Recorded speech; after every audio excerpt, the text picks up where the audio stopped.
There is a new controversy getting national attention around political betting, and it involves a candidate from right here in the Commonwealth of Virginia. Three candidates are accused of betting on their own races through the prediction market Kalshi. Now, the company says it fined and suspended the candidates, but now the situation is raising bigger questions about fairness and regulation. Among the candidates is independent Mark Moran, who is running against Mark Warner for U.S. Senate in Virginia. And he joins us this morning to talk about what happened and why he did it. Good morning. Thank you so much for joining us. Thank you for having me, Allison. I appreciate it. Well, let's start with the basics here. You admitted to placing a bet on your own candidacy. So why should voters trust your judgment when you knowingly broke the rules here? Sure. So for the past 2 years, I've been calling out the potential for fraud and abuse in the prediction markets. In October of last year, there's a New York Post article that I was able to call to light attention of manipulation in the NYC mayoral race.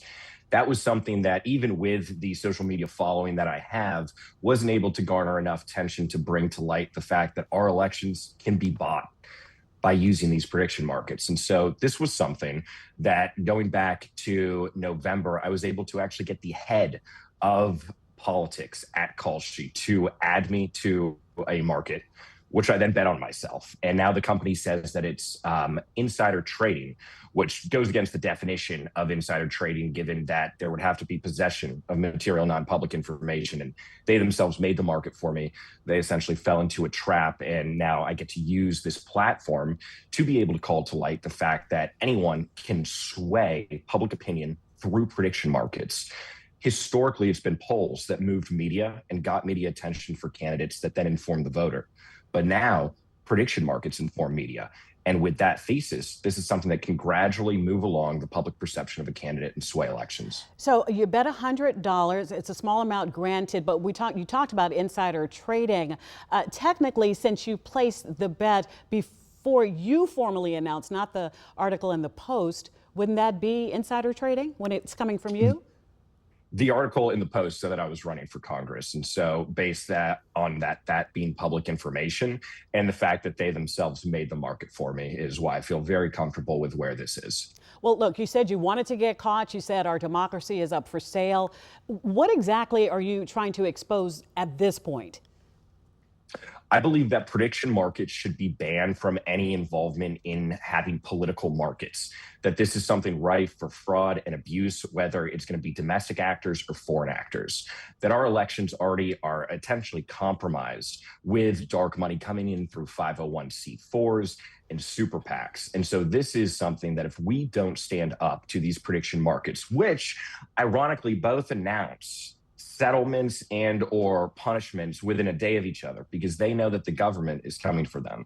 But if we don't stand up and we back down off of this, then this democracy, or what's left of it, is going down the drain. So look, critics are saying, though, that this was more of a stunt on your part for attention, and you've been getting a lot of attention rather than a stand against corruption. How do you respond to that? Sure. For $100, I got global attention, more attention than any of my ideas, of which I believe will dramatically benefit the Commonwealth of Virginia, and specifically Northern Virginia, where I'm from, than I ever was able to do by just speaking about my ideas. So I look at it as, well, I was able to outsmart the system, and now I'm here to talk with this microphone that I have about the problems and potential abuse that can happen in prediction markets. So the platform has fined you, suspended you.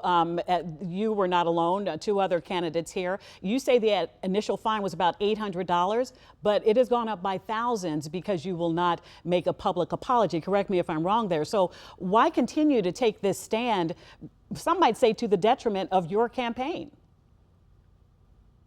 Well, this is me standing up as an American, that a private corporation attempting to compel my speech is an affront to my own liberty, and that's an offense to all of ours. That this is something, a company that believes that they can buy and sell politicians based off the millions of dollars of lobbying that they've spent on the Hill over the past 3 years in an effort to get regulatory heat away from them.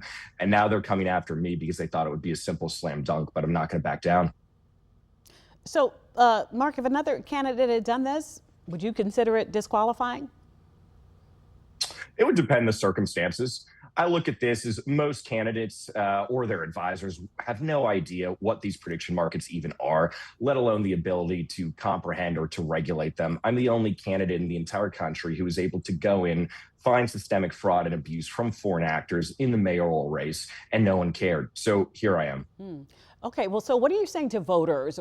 We're here now with our audience who may see this as a question in your judgment, as a lack of ethical morals here when it comes to being a candidate, especially you're going up against a candidate here or a sitting senator who is currently in his third term, Mark Warner. What do you say to these voters? Why should they vote for you after all of this?